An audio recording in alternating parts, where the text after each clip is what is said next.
There's one word in English that gets completely overused, and honestly, most native speakers barely even notice they're doing it anymore. Oh, I think I know exactly where this is going. Go on, guess. Is it very? It's very, very tired, very happy, very big, very hungry.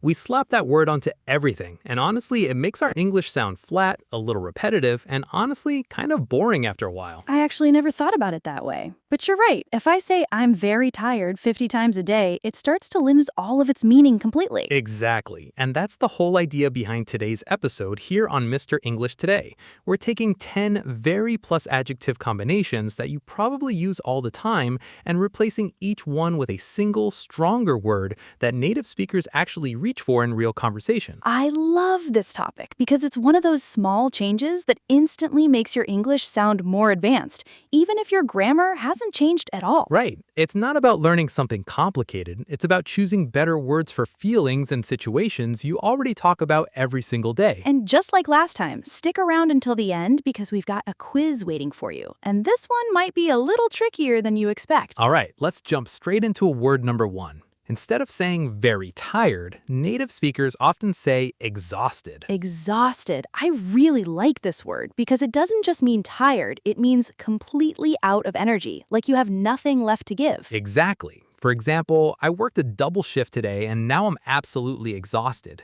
Notice how much more powerful that sounds compared to I'm very tired? It paints a much clearer picture in your mind. You can almost feel how drained that person is. Word number 2. Instead of very happy, try thrilled, or if you want something even bigger, ecstatic. Ooh, ecstatic is such a fun word to say out loud. It really is. For example, when I found out I got the scholarship, I was absolutely ecstatic. That word alone tells your listener you weren't just happy, you were overwhelmed with joy. I think a lot of learners stay stuck at happy and very happy for years without realizing there's this whole world of stronger, more colorful words waiting for them. Which brings us to number 3, and this one is genuinely useful in daily life. Instead of very big, native speakers often say enormous or huge. I actually use huge quite a lot already, but enormous feels a little more formal and impressive. For example, they just built an enormous shopping mall near my apartment, and it's honestly bigger than our entire old neighborhood. See how naturally that fits into a real story? It does, and it sounds like something a native speaker would casually say without even thinking twice. Before we continue with number 4, let's take a short pause here. If you're enjoying learning these upgraded expressions with us, please take 2 seconds and tap that subscribe button. It genuinely helps this channel grow, and it means we get to keep making these episodes for you completely free. Yes, please subscribe if you haven't already. And if you're finding this useful, share it with a friend who's also learning English.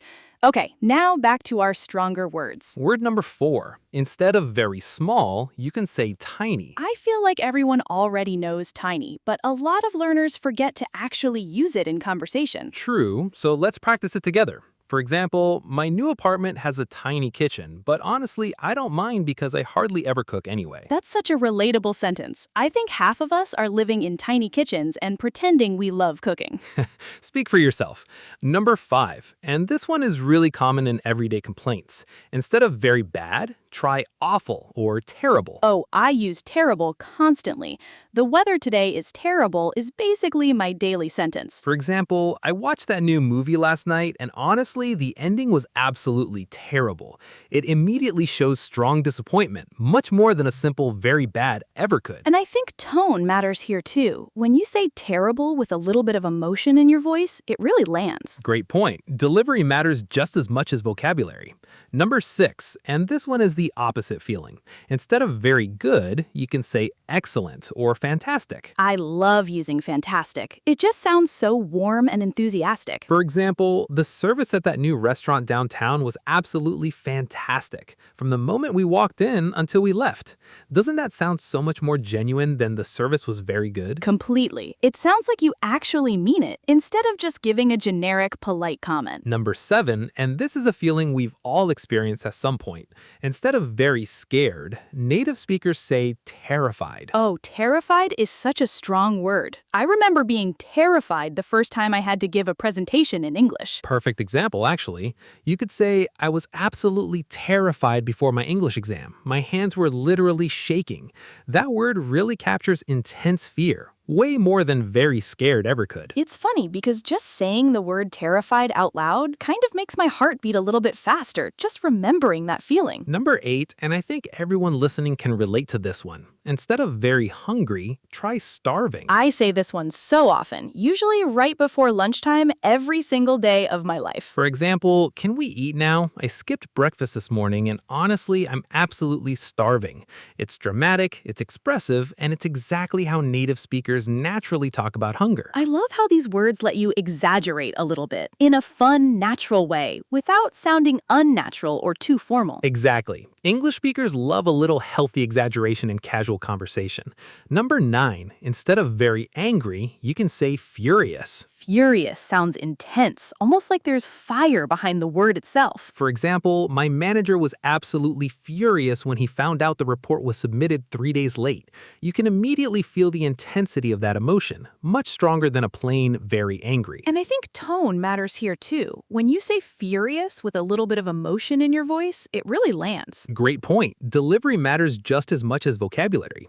Number 10, one of my personal favorites. Instead of very beautiful, native speakers often say gorgeous or stunning. Oh, I love both of these words. They instantly make any compliment sound so much more sincere and heartfelt. For example, the sunset over the mountains yesterday evening was absolutely stunning. One of the most beautiful things I've seen all year.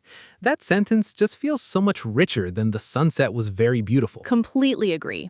All right, let's quickly go back through all 10 before we jump into today's quiz. Number 1, exhausted instead of very tired. Number 2, thrilled or ecstatic instead of very happy. Number 3, enormous or huge instead of very big. Number 4, tiny instead of very small. Number 5, awful or terrible instead of very bad. Number 6, excellent or fantastic instead of very good. Number 7, terrified instead of very scared. Number 8, starving instead of very hungry. Number 9, furious instead of very angry. And number 10, gorgeous or stunning instead of very beautiful. All right, quiz time.